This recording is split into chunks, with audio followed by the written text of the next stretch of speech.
Quoi de neuf, c'est hier? Quoi de neuf, c'est hier? Quoi de neuf, c'est hier? Quoi de neuf, c'est hier? Ta gueule!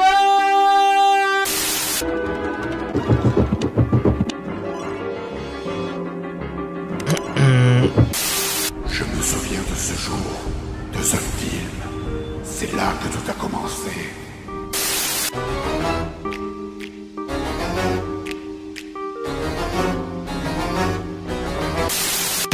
Il faudra me couper les couilles avec un sécateur rouillé trempé dans du vinaigre avant que je reconnaisse que le 4e film fasse partie de la saga.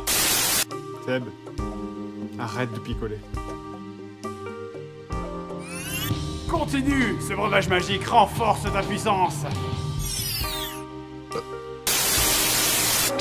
Eh ben, je me sens vieux.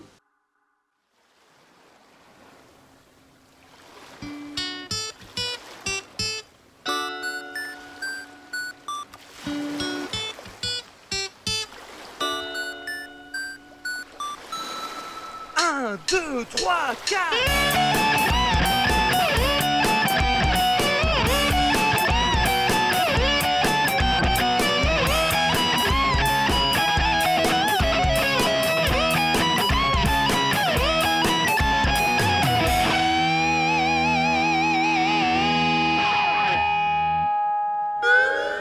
Bonjour, bonsoir à tous et bienvenue dans cette vidéo spéciale 10 ans du JDG. C'est la fête, c'est la fête. Après avoir parlé des personnages récurrents de la chaîne et du bazar du grenier dans de précédentes vidéos, d'ailleurs n'hésitez pas à aller les voir si le cœur vous en dit, on va enfin pouvoir s'attaquer au gros morceau, la chaîne joueur du grenier. Alors, pour les hérétiques qui ne connaîtraient pas le joueur du grenier, c'est, pour faire simple, une chaîne de test de jeux pourris avec une bonne dose de gags et d'humour absurde. On y trouve également des hors-séries qui parlent de dessins animés, de pubs ou d'autres sujets, ainsi que les papis greniers qui sont plus ou moins des parodies de bons jeux exagérant leurs défauts. Et ça fait 10 ans aujourd'hui que les 2 premières vidéos sont sorties.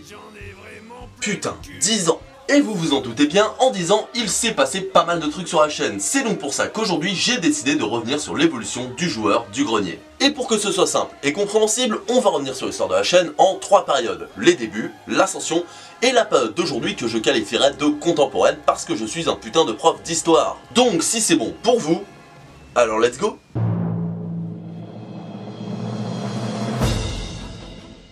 Du côté inspiration, Seb et Fred ne se sont jamais cachés. Si le concept leur vient de l'Angry Video Game Nerd, le pionnier des vidéastes web, leur humour, lui, est beaucoup plus marqué par un autre colon, des internets, le nostalgia critique. Et comme leur modèle et d'autres pionniers des vidéos sur internet, les débuts du JDG étaient low cost. Faux! Bien sûr, on est loin de tout ce qu'ils feront par la suite, mais pour 2009, ben c'est loin d'être dégueu. Dès les débuts, on sent que malgré le manque de moyens et d'expérience, le duo a cherché à ce que les JDG aient de la gueule. Et ce à base d'effets spéciaux, de montage et de mise en scène au début discrète. Et on peut voir les bases de leur humour qui reste encore présent aujourd'hui. Parodie, incrustation, humour absurde et jeux vidéo maléfiques seront de la partie, ainsi que le fun et l'énervement qui sont déjà là pour notre plus grand plaisir.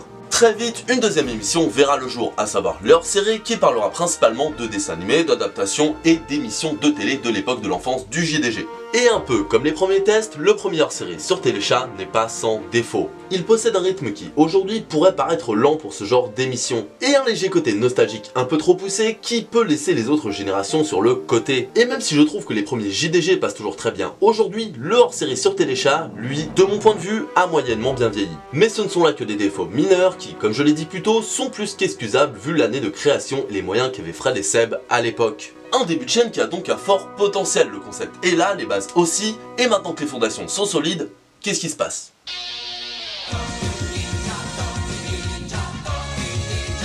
Malgré une chaîne très appréciée par les internautes de l'époque, si Fred et Seb en étaient restés là, je ne suis pas sûr que le succès aurait été aussi gros qu'aujourd'hui. Car comme l'a dit Fred dans la FAQ chiante du grenier, le concept des JDG est toujours le même. Jeux pourris, tests, énervement, blagues, destruction, fin, simple et efficace, mais qui peut vite devenir redondant si utilisé sans innover. Ce que le duo a très bien compris. Très vite, des éléments hors test pur jus ont commencé à être de la partie. Mais bien qu'intro, outro et autres ressorts humoristiques étaient déjà là dès les premiers tests, c'est avec le temps que l'identité propre des JDG s'est clairement fait ressentir. Et bien qu'on ne puisse pas parler de changement radical, car certains éléments étaient déjà utilisés ultérieurement, c'est avec le trio hors série spéciale d'adaptation de jeux vidéo, tests de jeux de sport et le fameux Tortue Ninja sur NES, que la transition a été rodée et définitive. Mais concrètement, qu'est-ce que je peux bien vouloir dire quand je parle de transition ? Alors des intros, des outros, plus d'humour, ok, mais concrètement, ça veut dire quoi? Eh bien tout simplement la mise en place d'une mythologie et une plus grande place au sketch entourant les tests. Là où jusqu'à présent les gros épisodes avec interruption du test étaient faits avec parcimonie, à partir de là, ça deviendra une habitude. Et ce à gros coup de mise en contexte, scénario spécifique à l'épisode ou même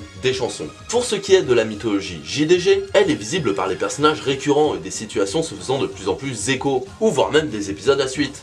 Enfin, presque à suite. Et clairement, cette démarche va payer, car c'est à cette époque que la chaîne a réellement pris de l'ampleur. Les RPG, le deuxième hors-série sur les dessins animés, et deux des plus grandes légendes de la chaîne avec Dragon Slayer et le spécial Disney, beaucoup de leurs vidéos cultes sont de cette époque. Et c'est également à ce moment-là que les JDG ont sorti un nouveau concept, Papy Grenier. On connaît tous dans notre entourage une personne âgée qui radote un peu, qui fabule, voire qui ment carrément même.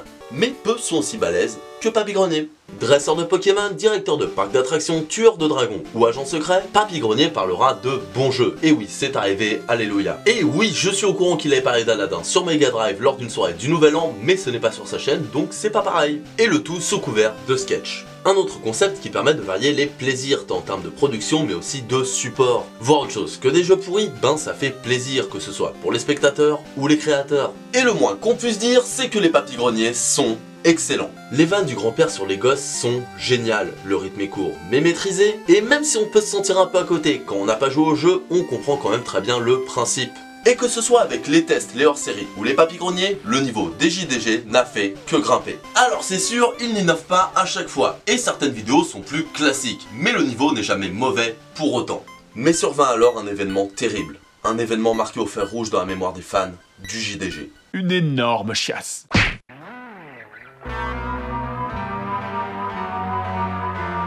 Putain, on en aura entendu parler de cette perte de poids. T'as vu, Fred, il a maigri, le JDG s'est fait remplacer. Un extraordinaire changement. Parce que moi, personnellement, c'est plutôt le contenu qui m'intéresse. Et niveau contenu, ben... waouh, tout est merveilleux. Et quand dans une FAQ, Fred dit qu'ils vont se lâcher, tu m'étonnes. Les scénarios, les blagues, le n'importe quoi ambiant, les influences, tout est génial. Le côté un peu amateur des débuts et le semi-pro de la période Dragon Slayer est clairement derrière eux. Alors certes, ce n'est pas de la production hollywoodienne, mais avoir un tel niveau une fois par mois, ça force le respect. Entre les tests sur Terminator, les jeux de comics, SOS Fantôme et le fameux Takeshi Challenge, on sent que l'équipe s'est fait plaisir tant dans les tests en eux-mêmes qu'au niveau de leur histoire. Les histoires qui ont de nouveau passé un cap avec une vidéo.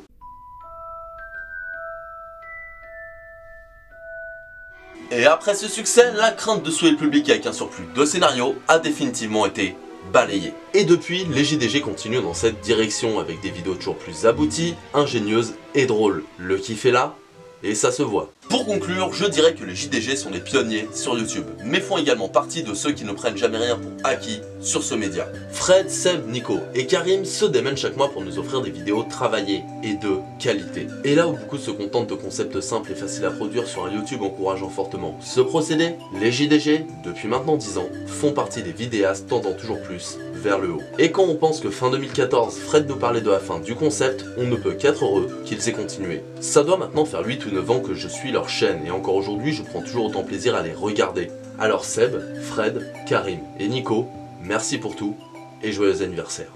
Et voilà, cette vidéo est terminée, j'espère qu'elle vous aura plu. Dans tous les cas, n'hésitez pas à laisser vos avis dans les commentaires. Je sais que j'avais dit que je ferais 5 vidéos sur le JDG, mais bon, je voulais pas non plus surplomber la chaîne avec que du JDG, donc j'ai fait que 3 vidéos pour fêter l'anniversaire des JDG. Peut-être que je ferai d'autres vidéos plus tard, je ne sais pas, mais en attendant, si vous avez aimé celle-ci, je vous invite à partager, liker et vous abonner à la chaîne. Et en attendant, bah moi je vous dis passez une excellente journée, /soirée, /un ça votre espace-temps. Et encore un joyeux anniversaire.